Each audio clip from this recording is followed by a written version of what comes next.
Okay, let's call the meeting to order. This is a regular board meeting of the Pittsburgh Water and Sewer Authority, October 25th, 2024. The board did meet in executive session to get some project updates. Obviously, no votes were taken. We'll start with a roll call.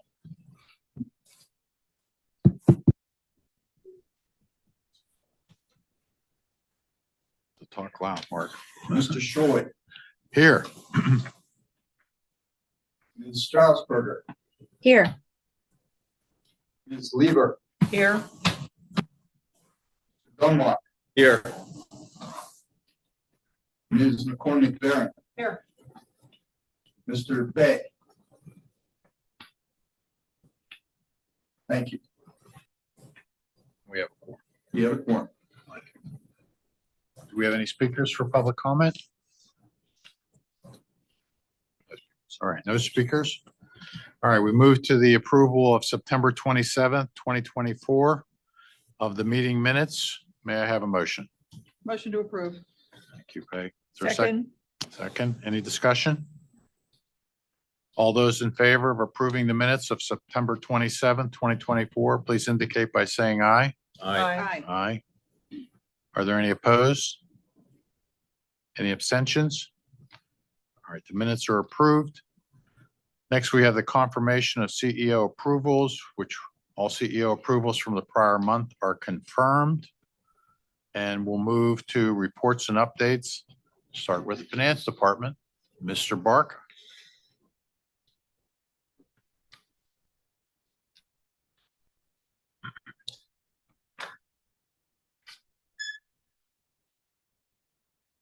Good morning, members of the board.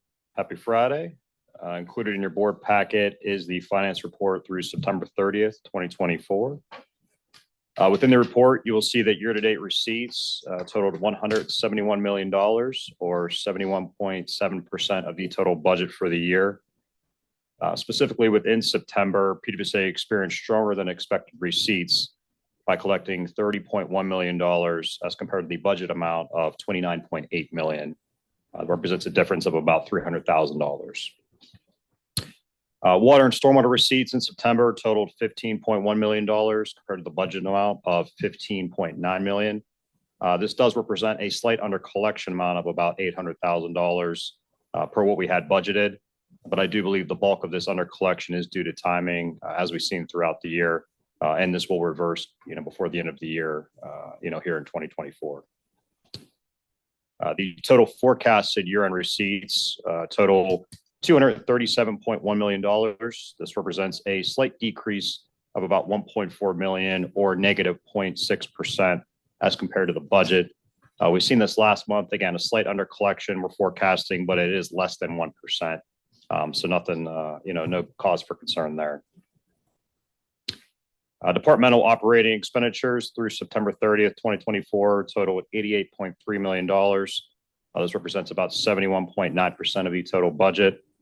And capital expenditures through that same period totaled $115.4 million, or about 62.5% of the budget for the year. About $80 million in debt service costs have been paid through September 30th, 2024.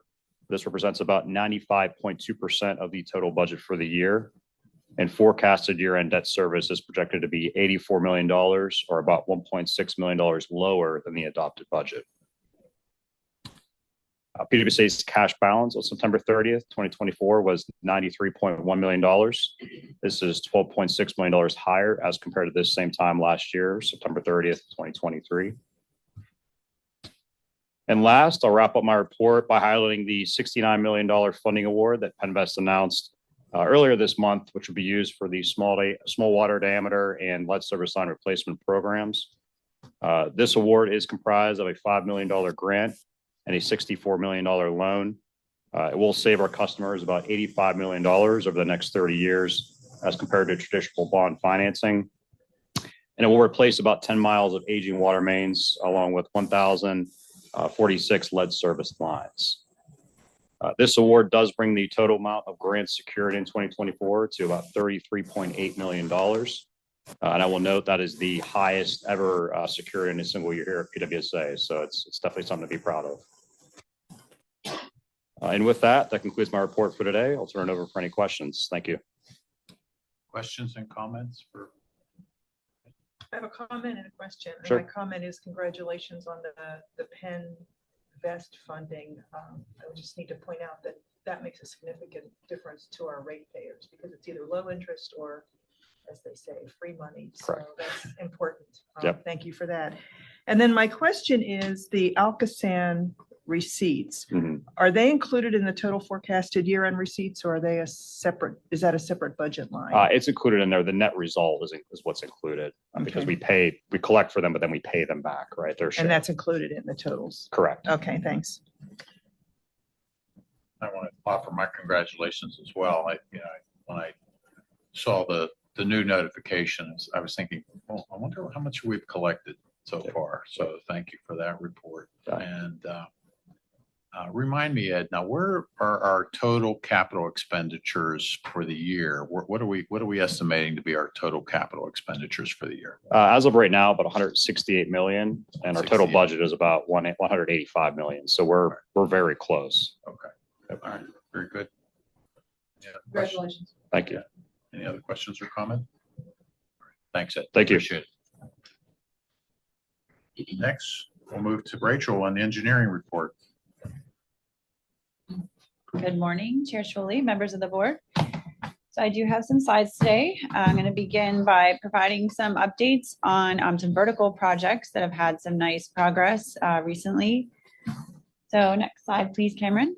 I'll start with the Landford Reservoir Booster Disinfection Project, which primarily involves the replacement of our existing chlorine booster disinfection system, along with the new reservoir meter vault and associated valves and piping.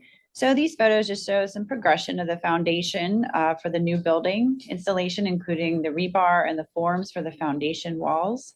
Next slide, please. And then shown on the next slide is the backfill and framing in preparation to pour the concrete slab on grade installation. We're also working on underground plumbing piping and electrical conduit installation is also in progress. Next slide, please. So next is the Lincoln temporary pump station. So this temporary bypass pump station is necessary to allow for the rehabilitation of our existing Lincoln pump station and Lincoln tank. The existing station has reached the end of its useful life. Replacement parts are becoming difficult or impossible to locate. The existing station only has single speed pumps and there's no other means to feed the Lincoln district. So this temporary station was designed with variable frequency drives to enable pumping directly into the distribution system. And therefore, in the future, the Lincoln tank could be bypassed and rehabilitated. This temporary station was also designed so that it could be moved to our saline pump station site after serving here at the Lincoln site to provide temporary pumping to facilitate the rehabilitation of the saline pump station. Thanks, Cameron. And we can go to the next one now. So moving on to the sludge chamber project at the Pittsburgh Water Treatment Plant. So I touched on this back in June, and this includes, among other various items of work, mainly replacing the pumps in the wet well, also known as the wet chamber. And this receives clarifier residuals during maintenance or draining of our clarifiers. So the new pumps and rails have now been installed. That photo on the left shows a pump being lowered into a new pump being lowered into the chamber. Electrical conduits also have been installed.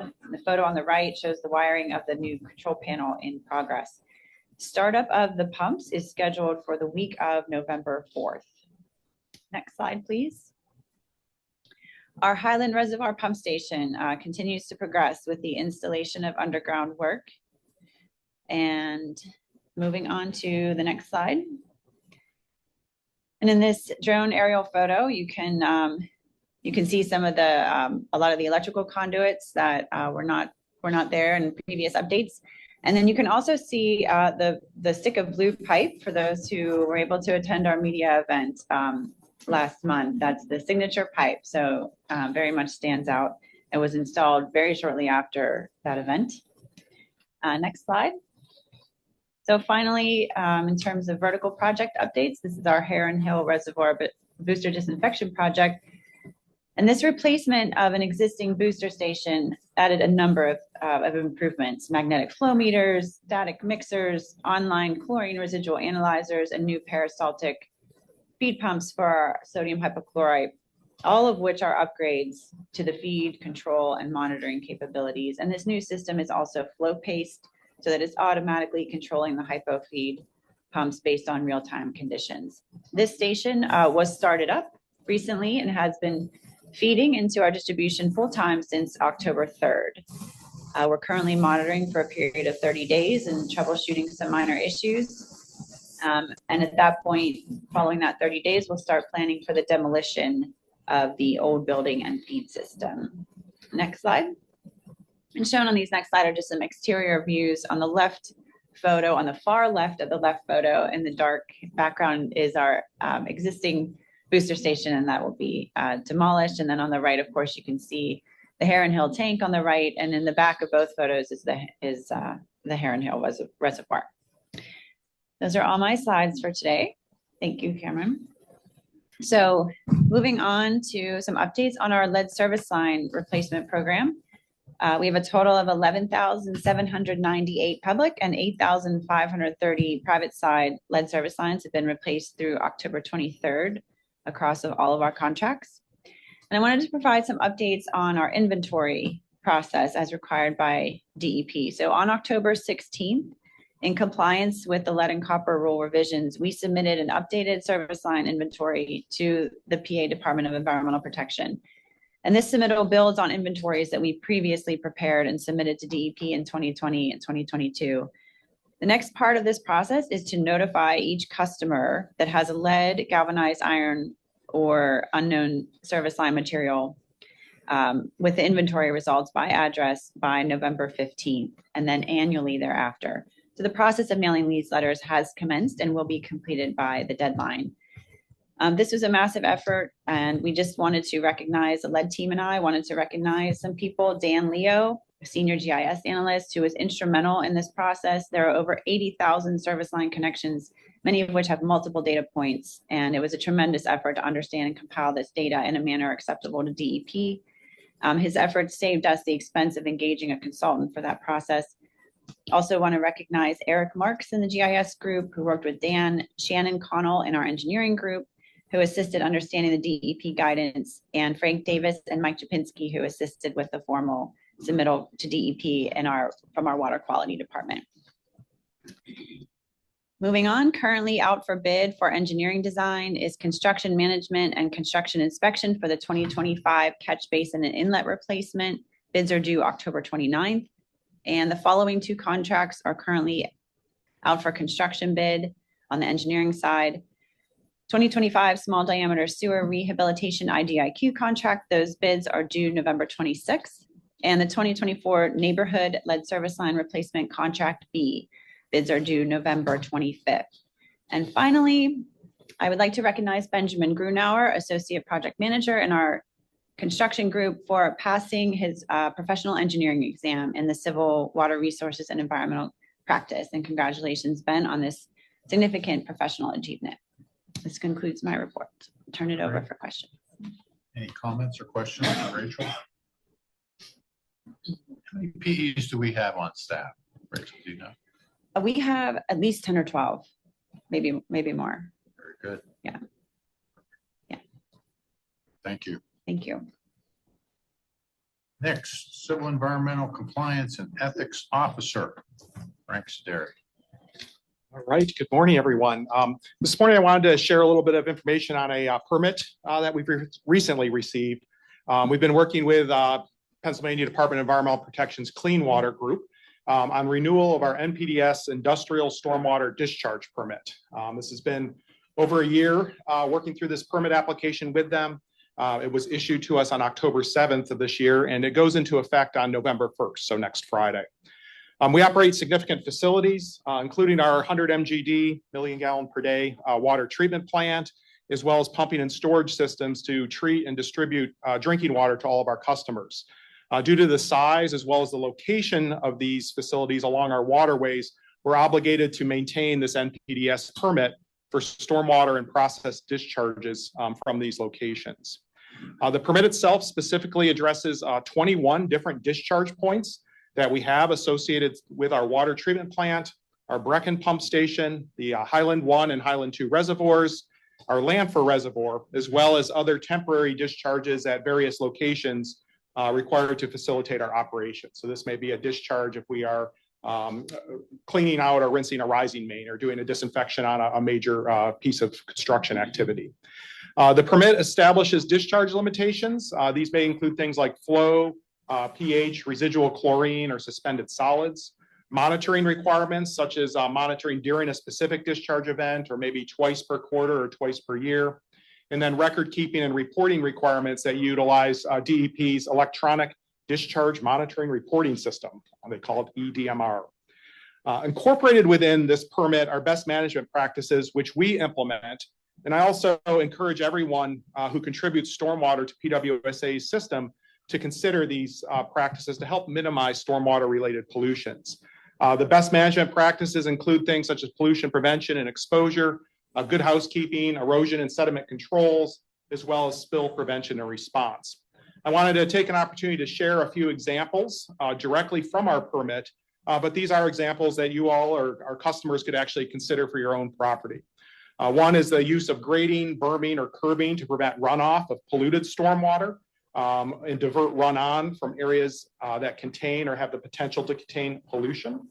To locate materials, equipment, and activities so that potential leaks and spills are contained and they're not discharged to surface waters.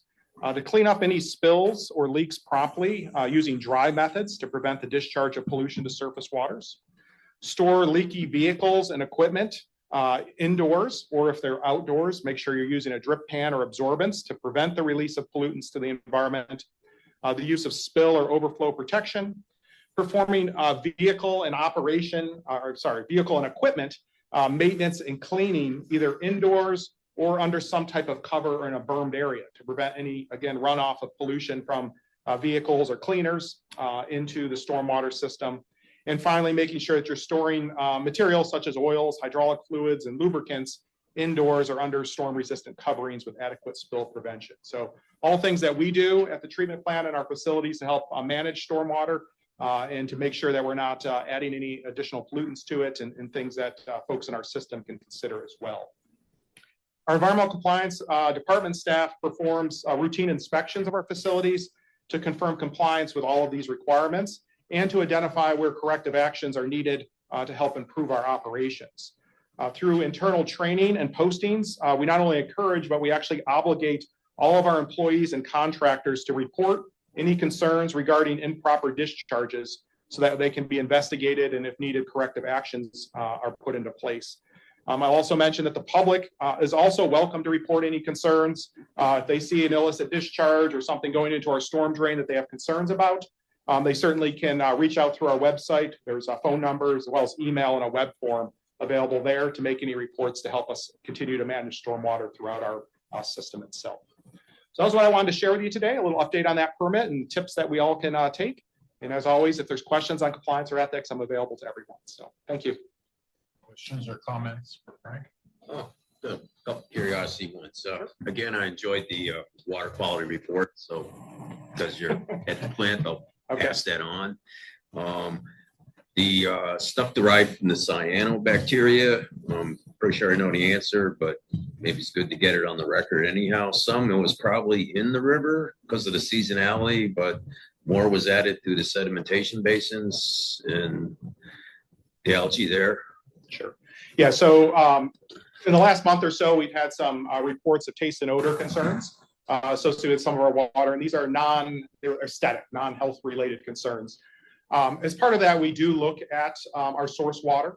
And these concerns were also, we talked with other folks that use our source water, so upstream water utilities, who also reported some of the same concerns. So there are, through times of the year, certain types of algae that can produce these taste and odor compounds. They were detected for a period of time within the river itself. And then our sedimentation basins are also open. And we also detected some of those compounds in there. So we do actually have a project that we will be putting forth actually to do some work on our sedimentation basins to cover those in the future. But yeah, so that was those algae can produce some of those compounds which were noted. Yeah, I sort of recalled the cover thinking, so just get that into the minutes here in case it's a resolution someday. Yep, it will be, like I say, we are getting that project started through the design process through Rachel's group, and we will be working towards covering that basin in the future. DEPs, I mean, I'm sure they wouldn't object to covering anything, right? Or, Yeah, correct. We'll go through the permitting process with them once we get to that state to make sure that it matches, all the public water supply requirements. But correct, yeah, covering that and will certainly be helped, and I'm sure they would not oppose it. thank you. Sure. So you mentioned stormwater in your remarks. I just want to say that the board had an opportunity to visit some of the stormwater sites a week or so ago. Say that we were all very impressed with the work being done by our stormwater group and the enthusiasm that they had for their work. So it was very good. Nice to see it out in the field. Great. Yeah. Thank you. Thank you all.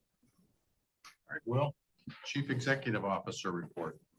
Thank you, Chair Shuley, and good morning, members of the board, members of the public, and staff. Just to build upon Frank's comment about, if you see illicit dumping, we really mean it. I'm one of the prime complainants. I actually had them taking a look at one just this week, but it can have an impact on our sewer system, whether it's in our MS4 system or our combined sewer system. So please do, if you see someone dumping something down a drain that does not look appropriate, please do take Frank's call to action and call us, and we can investigate. Well, this morning I'm fresh off the heels of representing Pittsburgh Water at the Association of Metropolitan Water Agencies Executive Management Conference, where I was asked to speak on a panel related to our utility assistance programs, and was really proud to represent us in walking through the whole host of offerings we have for customers who are having a difficulty paying and keeping up with their water, sewer, and stormwater bills. It was evident that we are leading the way in many respects in these programs, a lot of healthy discussion. And I just want to give a shout out to everyone in the organization that was involved in creating those programs, and our CARES team and the customer service department led by Julie Meckling in maintaining those programs, and we continue to grow them. And I think that's something that's very unique for this organization, and we appreciate the board's support for that. The conference was also a reason for me to attend the conference was this shiny piece of glassware. We were awarded the Gold Award for Exceptional Utility Performance. This was an application that every department contributed to. I'm again extremely proud. I want to thank our Public Affairs Department for pulling together that application and putting a good foot forward where we were able to receive this award. And just to give you a highlight, so this is the Drinking Water Association for publicly owned larger utilities. But the areas that we were able to brag about that allowed us to achieve this award were under the following categories: product quality, customer service, employee and leadership development, operational optimization, technology services, financial viability, infrastructure strategy and performance, our community-led response, our water reliability program, enterprise resiliency, community outreach and environmental sustainability, and our outreach and engagement. There was a time when it would have been difficult for us to string together accomplishments under a handful of these categories. So again, just want to thank our team, thank the board for their leadership. We continue to stand out. It doesn't mean that we are perfect, but we're getting out there, sharing what we have learned. And I really appreciate the opportunity to learn from others at venues like this. So just want to end on that note of gratitude and pride of our team, and this will make its room with the other glassware and hardware for our awards in the trophy chest over there. And that concludes my remarks. Happy to answer any questions the board may have. Thank you. Questions or comments for Will? Congratulations, everybody. Great honor. All right. Well, first of all, on behalf of the whole board, our congratulations and thanks to Will, your executive team, staff, all the contractors and vendors, everybody that has made this possible. I agree with you. There was a time that after you read that list, I'm thinking in my mind, check this box, check this. There was a time when we'd have a hard time checking any of those boxes. So again, many congratulations and a little shout out to past board members, Paul Legger, Jim Turner, and others who were at the front lines of the changes to PWSA, Pittsburgh Water, I'm sorry, to Pittsburgh Water. And appreciate their contributions. And here we are in a continuation of this trend. And you know, we're very proud of the work that's being done. I said in the executive session, I took your email and I sent it out to family members just to let them know what's going on here and why I'm spending all my time at Pittsburgh Water. But here it's worth every second when you hear about the progress, and now we're being recognized by national organizations. So congratulations. Thank you. All right, I will move to resolutions, and we'll start with William BJ McFadden. Morning. Morning. Resolution number 59, approving the award of water and sewer inventory supplies to Bingham and Taylor Corporation, Corn, Maine, PWSA, Ferguson Water Works, LB Water Services, and Sitco. This is out of the operating budget in an amount not to exceed $13,856,499.71. All right, thank you. May I have a motion? Motion to approve. Is there a second? Second. Thank you. Any discussion? All those in favor of resolution number 59, please indicate by saying aye. Aye. Aye. Are there any opposed? Any abstentions? All right, resolution number 59 is approved. And we move to the Rachel Beam Show. All right, thank you.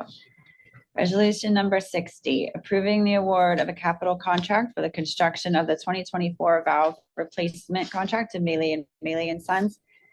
Capital budget $1,891,125.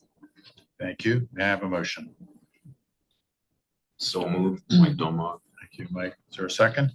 Second. Okay. Any discussion? All those in favor of resolution number 60, please indicate by saying aye. Aye.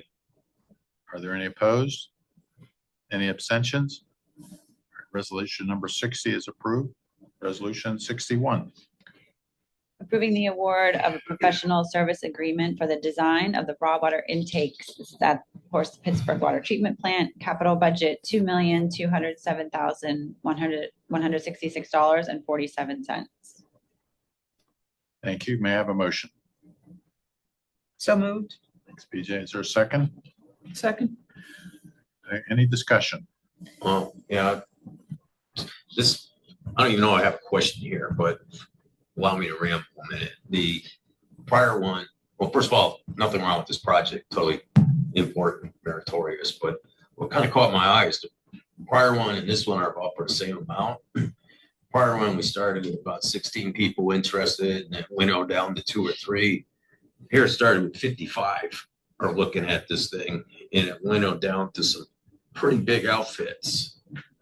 And it looks like a fair amount of effort was put into trying to get this one kind of worked out in terms of who to award to and agreeing to things. So just kind of wondering, like, you know, what's there's been the projects that made sort of one relatively straightforward and they both seem important. So just to clarify, you're referring to the resolution. Correct. The 2024 valve Yeah, replacement? the prior one was about 2 mil. This is about 2 mil. Right. So the previous resolution for the valve replacement contract, so that is a construction contract. So that's for actual physical valve replacement work. It typically involves work that we need a contractor and where our operations department, it's just too big or too complicated. It tends to be larger diameter valves. So that's what that is for, as an annual contract that we do every year. And, you know, we basically, most of it is planned work. So we try to figure out in advance in cooperation with operations what we're going to be doing. There are some urgent items that come up under that contract. For example, if a valve breaks and again, it's a larger valve that our operations department doesn't have the resources to fix, and that'll be done by the valve contract. So whereas resolution 61 was for design. So just clarifying, there's a big difference there in the type of work being done. I guess that's what I'm getting at. Is there sort of a lack of homegrown design talent? We got to go to Arcadis and companies that start in Sydney, Australia. Okay. So yeah, this rainwater intakes project, it is a pretty, it's a pretty specialized type of design. It's not something that's done every day. I mean, typically we don't have a lot of big water treatment plants and this huge ones like ours in this area to begin with. And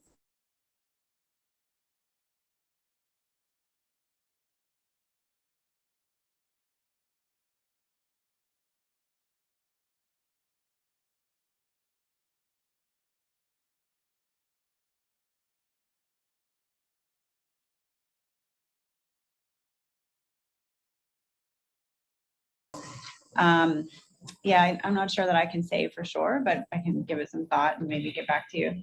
Like I said, I'm not sure I have a question. I'm just curious, same size, both Yeah. are important, but Totally different. the local office of the Australians wins here, It's a good question, and I agree with your answer, Rachel.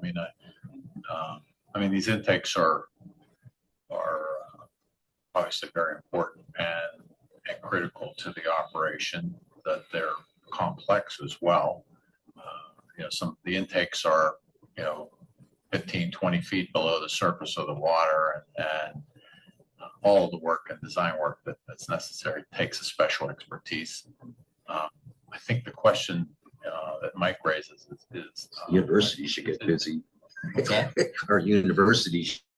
yeah, that's true. Yeah, I think it's partly, first of all, some of the homegrown talent, I think, and the other part is that we tend to lean more on these national regional firms for these larger projects because of their expertise, qualifications that allows them to win this job. I did have a sort of a clarification on this. So in the resolution, we didn't name the design firm. Are we not putting them in for certain projects? I mean, most of the time we have. No, that was an oversight. I apologize for that. The design firm is GHD. Very good. Thank you. Sorry about that. All right. Any other questions or comments? All in favor of resolution number 61, please indicate by saying aye. Aye. Aye. Are there any opposed? Any abstentions? Resolution number 61 is approved. We move to resolution number 62. Thank you. Approving a change order of an operating contract for construction of the 2024 urgent sewer repair to Independent Enterprises. Cumulative operating budget $1,898,551.98. Thank you. May I have a motion? Motion approved. Is there a second? Second. Any discussion? So this change order, this is for their existing contract. Is this the contract that we also used recently on Brereton? We used on Brereton for the sewer, we lined the sewer. Right. I believe we used our lining contract, our sewer rehabilitation contract for that. Okay. I can double check on that and make sure. I don't think that was urgent sewer, but I'll confirm that. I'm just thinking whether we're adding to this contract because of the work on Brereton. Yeah. Not Well, Okay. All right. we're adding to it because of Right. the right idea. We had some sewer repairs, urgent sewer repairs, and above and beyond what we're expected. So a number of locations adding to this change order. There's one at Bex Run in East Agnew, which is below the property of the Pennsylvania American Haze Mine water treatment plant. Is a pretty big ticket item, and there are several others that are just contributing to the need for this change order. All right, great. All right, all those in favor of resolution number 62, please indicate by saying aye. Aye. Aye. Aye. Are there any opposed? Any abstentions? Resolution number 62 is approved. We move to resolution number 63. Approving change orders for multiple operating contracts for construction of 2024 urgent water repair to independent enterprises and Mealy and Sons. Cumulative operating budget, $3,246,542.23. Thank you. May I have a motion? Motion approved. Is there a second? Second. Is there any discussion? So, go ahead, Peg. You- I was just gonna, more of a comment, the theme of to be a continual theme, understanding, weather is weather and the age of the infrastructure is what it is. So I guess I'm just looking for an affirmation that yes, that is a continuing theme. It is. And similar to the urgent water change order, this change order is also a result of additional sites being added. One or two of them being rather hefty price tags. One is what we refer to as the Albion site in Lawrenceville. Working with that developer, that alone is over $1 million. And then we had a half a dozen other sites that large diameter, a little bit more complicated, adding to this contract. Thank you.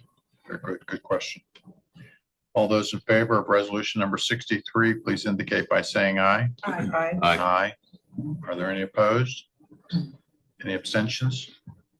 Resolution 63 is approved. We move to resolution 64.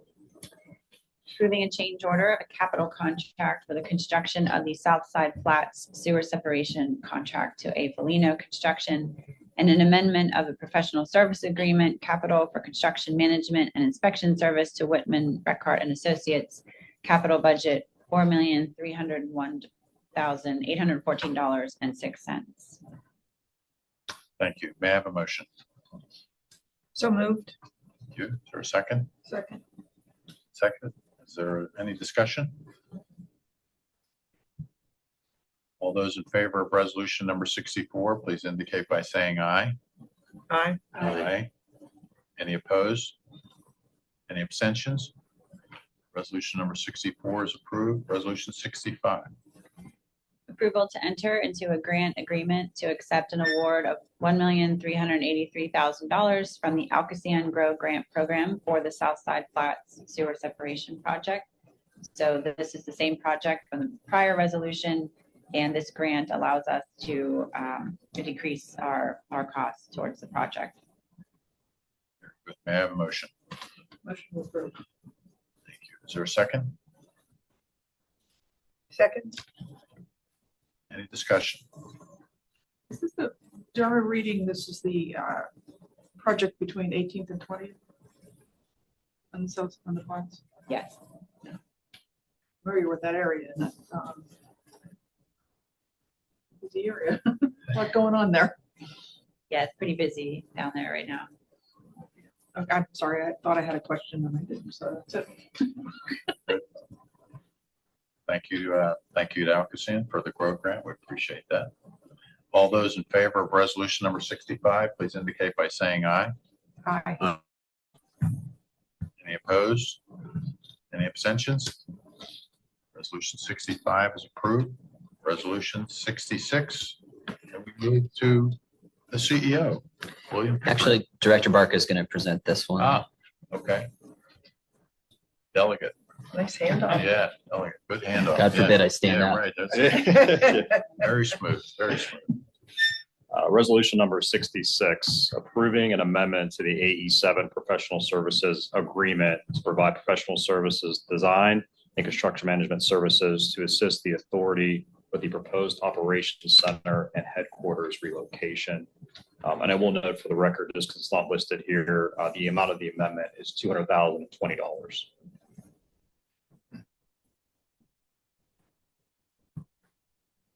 Thank you. May I have a motion? So moved. Is there a second? Second. Any discussion? So essentially, this is to look at more sites look at more sites, also look at design for, excuse me, a laydown yard, and also procurement for additional services such as furniture and those types of items. Very good. All those in favor of resolution number 66, please indicate by saying aye. Aye. Aye. Aye. Are there any opposed? Any abstentions? All right, resolution number 66 is approved. We move to the final resolution of the day, number 67. Rebecca Zito. Oh, you get to hear from you, Rebecca. Good morning. Good morning. Good morning, Chair Shuley and members of the board. Before you today is a resolution to authorize that the Pittsburgh Water and Sewer Authority rebrand and do business as Pittsburgh Water. With lead levels at historic lows, increased investment in our infrastructure, and an organizational culture that reflects and is committed to the health and well-being of the Pittsburgh community, the Pittsburgh Water and Sewer Authority has made tremendous progress as an organization.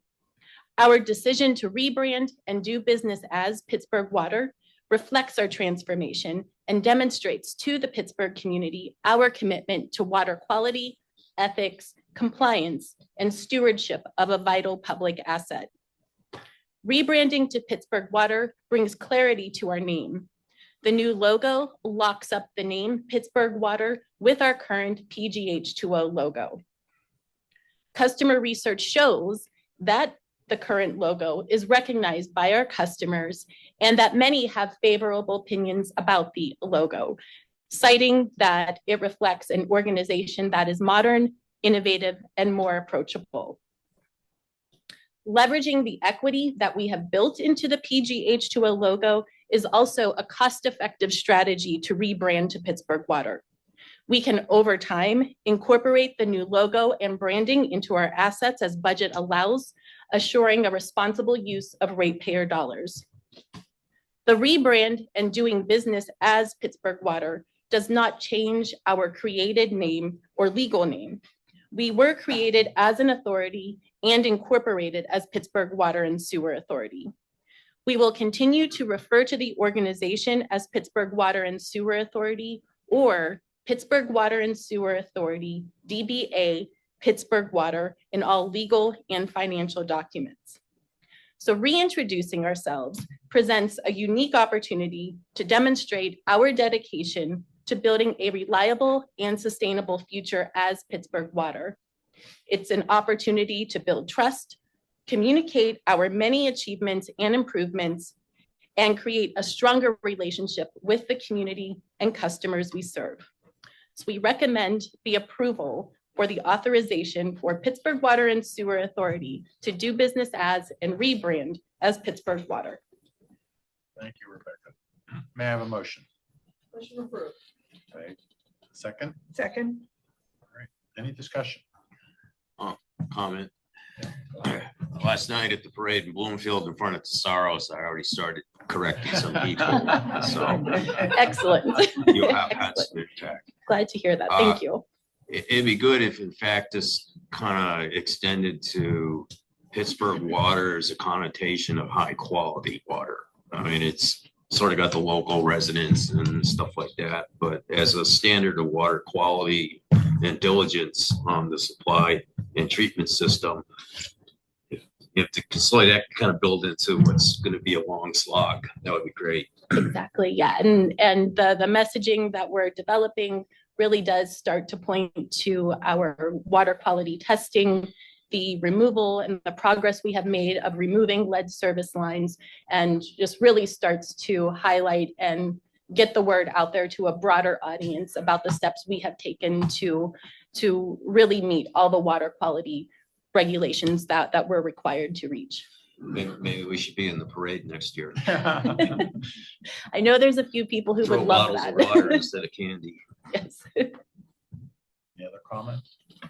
I just want to say, having been involved in a number of rebrands, I really commend the fact that you leveraged the existing logo and did research and are responding to input from the ratepayers. I think it's really clean and clear, and the message is a good one, and I know it's not easy, so congratulations. Thank you. Thank you. Nicely done. I want to add that I'm very much in favor of Pittsburgh water. I know that I told you, Rebecca, and others that people would stop me on the street to refer to us in so many different names Right. and confuse us sometimes with other authorities as well. But I do agree that the rebranding of one water, the drinking water, wastewater, stormwater, everything that we do here is a good thing. And for the record, I'm sure there are ratepayers are wondering what this will cost. And of course, there is a cost to the rebranding, working with consultants and changing things and so forth. But I would also point out that this authority has worked diligently for the last decade. And some of the comments that Ed made earlier about the millions of dollars that are being saved. We know this doesn't cost millions of dollars. We know that this is a small cost compared to the other work that we're doing, but I think it's time. We've been discussing this brand for a number of years, and a lot of work has gone into it, and we've hesitated for a number of reasons, wherever we are in our budget or because of COVID or whatever else. But I think it's time. I think our gold award, coincidental to this meeting, I think is a good segue to our new identity as Pittsburgh Water. So congratulations. Thank you. And if I may, I just really want to acknowledge the work that the whole entire public affairs team has put into it. The whole entire team is really participating and making an effort to get us to the launch. And similarly, the same amount of things just goes to the entire organization. All departments are participating in bringing us to the launch and working towards incorporating the new logo and branding and all of the assets that we have that are public facing. So from information technology to customer service, operations, finance, this is just very much an organizational effort. And so I just want to thank everybody and acknowledge that this was not something that can be done alone. It really takes the whole organization stepping up to bring it forward. Thank you. Thank you very much. All those in favor of resolution number 67, please indicate by saying aye. Aye. Aye. Are there any opposed? Any abstentions? All right, resolution number 67 is approved. Is there any other business that comes before the board today? I just want to make a couple comments. Again, I want to congratulate the staff and all of our consultants, our vendors on the gold award. That is really something special. Speaking of awards, our own BJ Leber won the prestigious Mo Coleman Award a week ago for her contributions to the community, and we're all very proud of BJ's accomplishments and are so happy to have her on the board. Happy Halloween to everyone. And finally, in 2 weeks, we will have our general election. And I probably have been voting in this presidential election longer than some of the audience members are living. I won't even tell you how far back that goes, but I do believe that it's one of the most consequential elections that will be facing in this country. So get out and vote. Figure out what you're doing next Tuesday and plan around it. If it means babysitting, get a babysitter. If it means getting a help from someplace else, get out there and vote. Check with your parents, check with your grandparents, check with your neighbors. Find out if you need to give them help to get out and vote. I will tell a quick story when Peg, you'll enjoy this, I think, with, when Sophie was running, I did ask her at one point, I said, is there anything I can do to help you? We obviously were staying away from the polls and so forth. And she said, I have a couple of friends who live in the Fairfax and the King Edward, and they would love if you would come down and pick them up and take them to their voting poll. I think it took like 4 hours to get 3 votes, but it was, very much appreciated by people. So if you know somebody who has trouble getting to their polling place, help them out and vote. So thank you. I'll take a motion to adjourn. Meeting is adjourned.